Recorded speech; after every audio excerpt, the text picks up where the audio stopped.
Hey guys, I'm going to do a couple examples from the homework for tonight, imaginary and complex numbers. I'm not going to do them all, but I'm going to do a couple of them. I think I'm going to do 3 and 5, so the rest of them you should be able to do on your own. And 7 and 8, I'd like you guys to try on your own, but I'll explain a little further as to what I'm looking for with those. Let's start with number 3.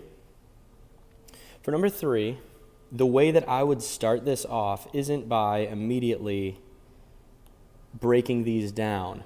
I would combine them first.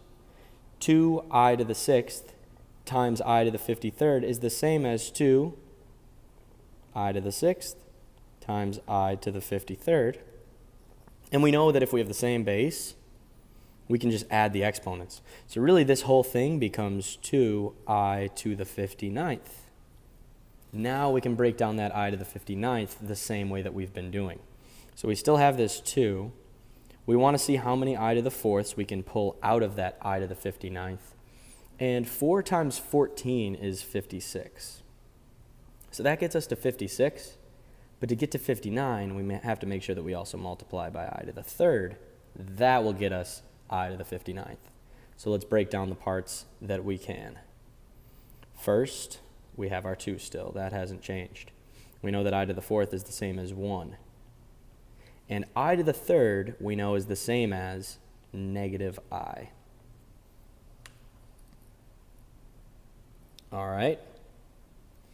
Now, 1 to the 14th is just 1 times negative I. So at the end of the day, we just have negative 2I. All right, not too bad, just a couple steps. A lot like a few of those early examples we did in class. Let's do number 5 now. It's tricky to remember that this really means 5 minus 2i times 5 minus 2i. Please do not do this and do 5 squared minus 2i squared. That's not okay. That is not an acceptable way to solve this. That's breaking so many rules. You have to make sure that you expand these two things first. Now we can distribute. So 5 times 5, that's 25.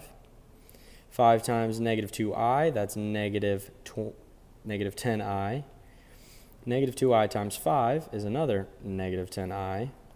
And negative 2i times negative 2i is positive 4i squared.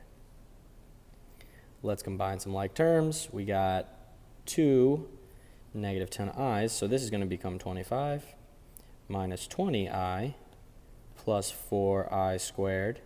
But we have another part of this that can be broken down. This I squared. We know that I squared is the same as